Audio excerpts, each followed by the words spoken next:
Terceira parte de Ritas Brasil, Rabino Shmuel, Tânia, Kuntesa Haron, o fim a última parte do Tânia. O texto começa a Lavin Mashekatov. Aqui vai falar da questão da voz. O Rebbe diz no discurso,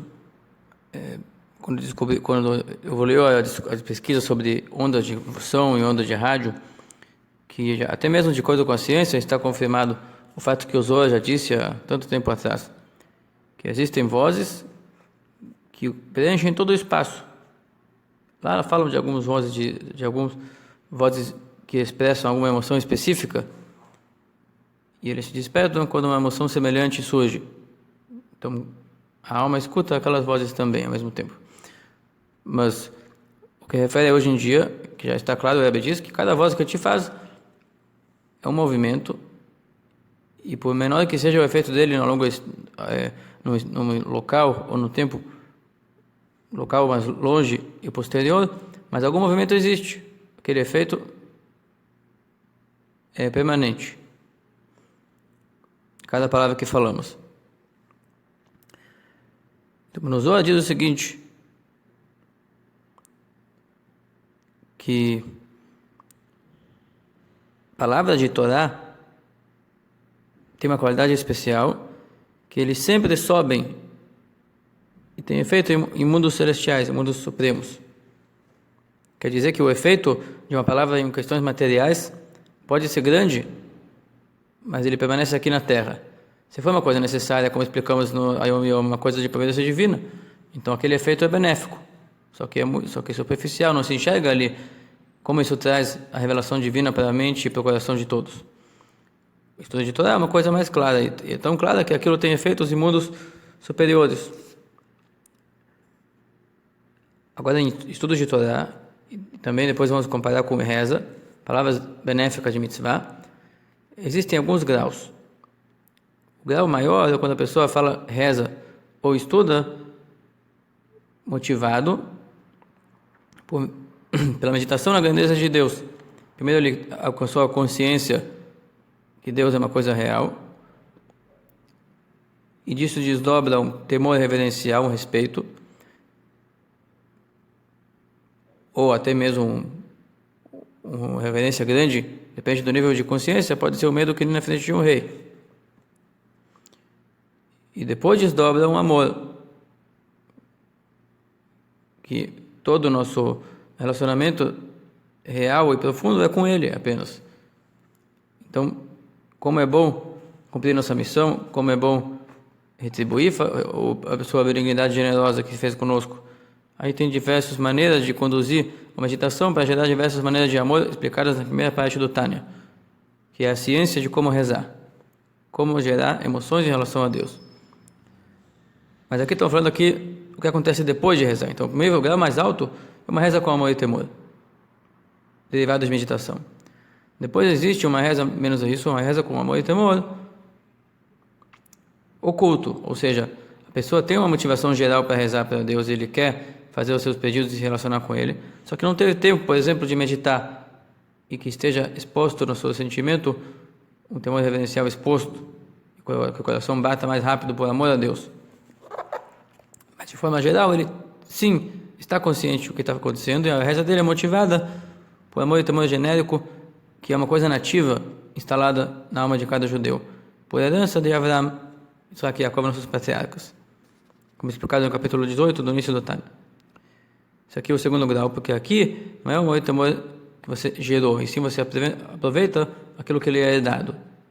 Então tem menos esforço aqui e menos mérito. Depois disso veio uma reza, onde não se sente amor e temor nenhum.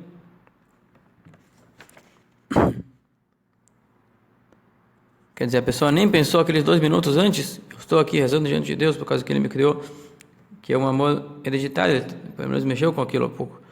Depois disso tem uma reza que, de forma geral, eu sou um judeu, eu sirvo a Deus. Sem abordar argumentos do tipo de amor e temor. Então é muito superficial e aquela reza não seria tão emotiva. Pelo menos ele entende as palavras que ele está falando. E tem a situação daquela reza que a pessoa tenta rezar e está divagando, tem pensamentos alheios na sua mente. Então a reza dele é inconsciente. Ele está fazendo com a boca e a sua mente não está ali. Da mesma maneira tem no estudo, com uma diferença. Que no estudo, quando tem pensamentos alheios, a cabeça não está ali, então não existe estudo. O estudo todo ele é composto do que? A pessoa está realmente mergulhada no assunto. Então o grau mais baixo de estudo que tem valor seria onde ele entende.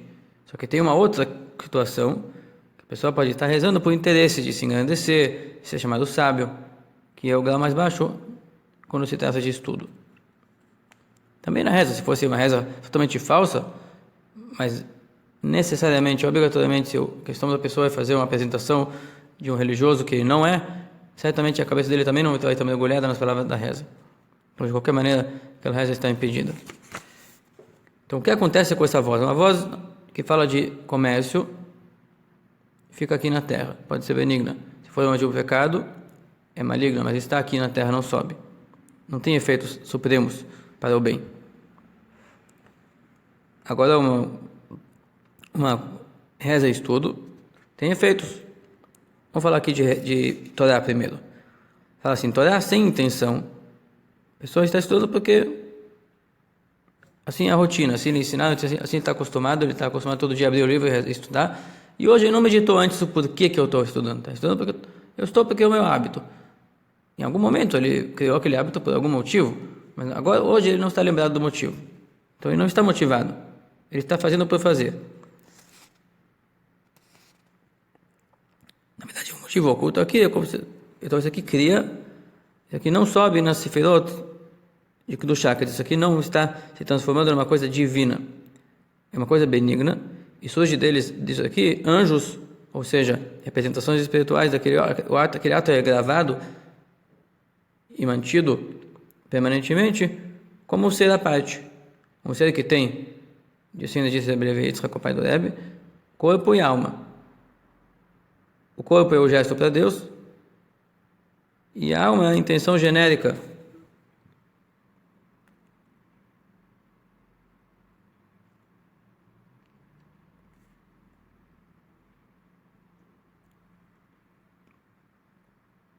Que está escondida nelas. Alguma intenção ele tem em estudar. Só que ela não está exposta na mente dele na hora do estudo, no seu coração. Então aquele ser, um ser benigno, ele existe no mundo da Yetzirah, no mundo da formação.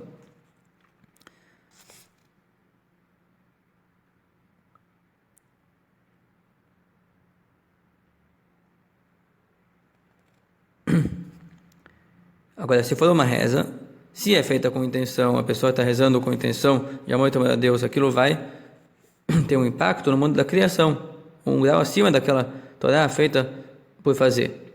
E está rezando com amor e temor. Tanto o estudo como reza com amor e temor vai para o mundo impacta o mundo da criação. E não somente anjo, que é um ser separado, tem representação em energias que sentem-se parte do Criador. Isso que a gente fala aqui em estudo, Deus está estudando junto com ele. Tem um grau divino que está reagindo a ele diretamente. Um grau divino que não se sente separado do Criador. E a reza também está fazendo reações a partir do Criador, que vai receber nossos pedidos. E isso atinge, se for uma emoção que a gente gerou a partir de meditação, vai para o mundo da criação, que é o mundo das mentalizações. Como aquilo tem motivação que parte do nosso poder da mente, que controla nossas emoções e cria emoções benignas, vai para o mundo onde está o poder da mente, o mundo da criação, que é o ponto inicial da percepção de criatura, que é tudo o que faz nossa mente, percebe coisas, como experiência de criatura. Agora, uma reza que é feita sem intenção de amor e temor, não sai daqui, ela fica aqui na terra e não sai. É chamado reza imprópria.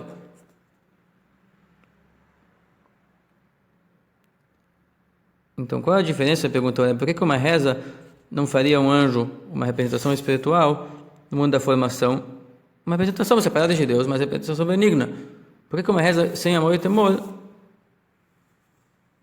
não cria representações espirituais no mundo da formação, que nem o estudo. E a resposta é simples, que na hora do estudo, a cabeça dele está no conteúdo, pelo menos. Senão não é estudo. Nenhum. E realmente não sairia da Terra. Porém, na reza,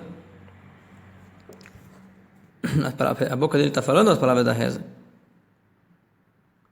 mas a cabeça não está ali. Então, no estudo sempre o pensamento estará junto, a concentração estará junto. Isso eleva aquela energia para o mundo da formação.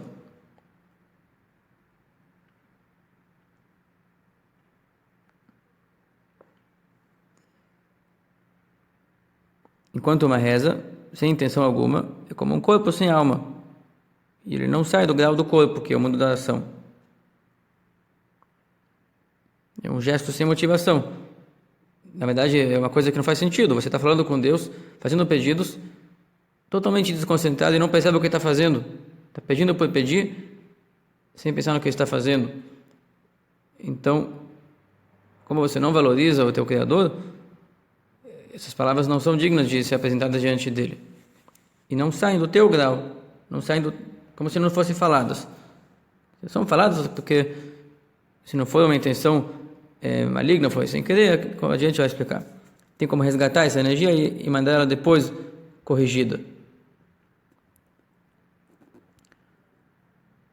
Agora, um estudo que a pessoa estuda por interesses, de orgulho, para se engrandecer, ou para se manter, a partir do estudo, um estudo que não é feito como mitzvah, como mandamento de Deus, um ato de devoção, e sim um ato de interesses egocêntricos de criatura. Isso aqui realmente não sobe acima também. Não vai criar uma representação no mundo da formação.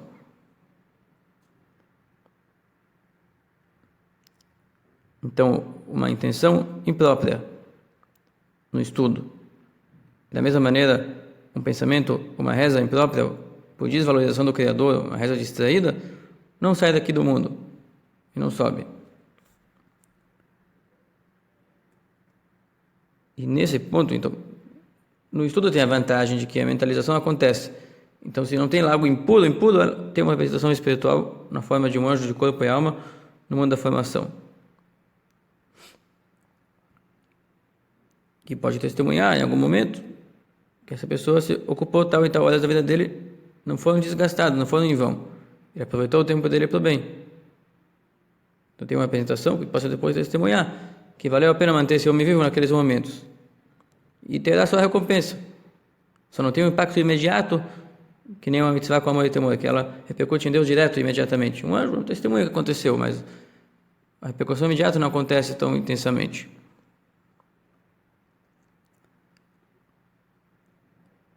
Enquanto na reza, se não tem cabeça, não está, se a concentração não está ali, então não há reza nenhuma.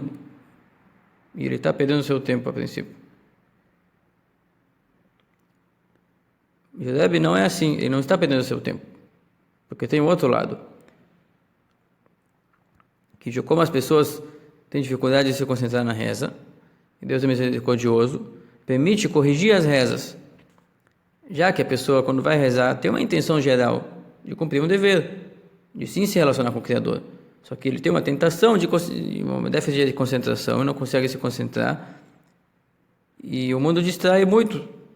As coisas visíveis, superficiais, fazem muito barulho na concentração e a pessoa não consegue. Por isso, logo que a pessoa rezará aquela mesma oração, aquele mesmo trecho com concentração devida, uma vez por ano, vai se formar no tribunal o conjunto de todos os momentos que ele se concentrou. E pode subir e ser apresentado para Deus uma reza composta de todos os fragmentos de reza feitos com concentração devida. E junto com esse fragmento corrigido vem aquelas energias aplicadas em reza onde se sucumbiu na tentação. Então, a gente tenta até conseguir. A cada trecho isso é válido separadamente. E quando consegue uma vez, isso eleva todas as tentativas frustradas de antes. Talvez dá para dizer que o fato de a pessoa se dedicar a rezar, por mais que for um pouco concentrado, isso vai ajudar ele, que posteriormente ele conseguirá, sim, se concentrar. Em outro momento falamos que letras sagradas de Torá e de reza se acumulam na alma e geram nela sensibilidades e poder de se superar. Por contrapartida, então isso aqui é uma reza, não fica nunca chumbada aqui embaixo, no chão, na terra, no mundo físico. Ela tem um resgate. Agora porém uma Torá feita para se orgulhar, essa é mais difícil de se elevar. Exige uma techuvá, mudar o estado de espírito. Na reza basta se concentrar no mesmo trecho e aquilo sobe, não precisa mudar o estado de espírito. Pode a pessoa chegar no mesmo nível, com batalhas constantes sobre a concentração, e a reza ele vai subir a partir de fragmentos compostos.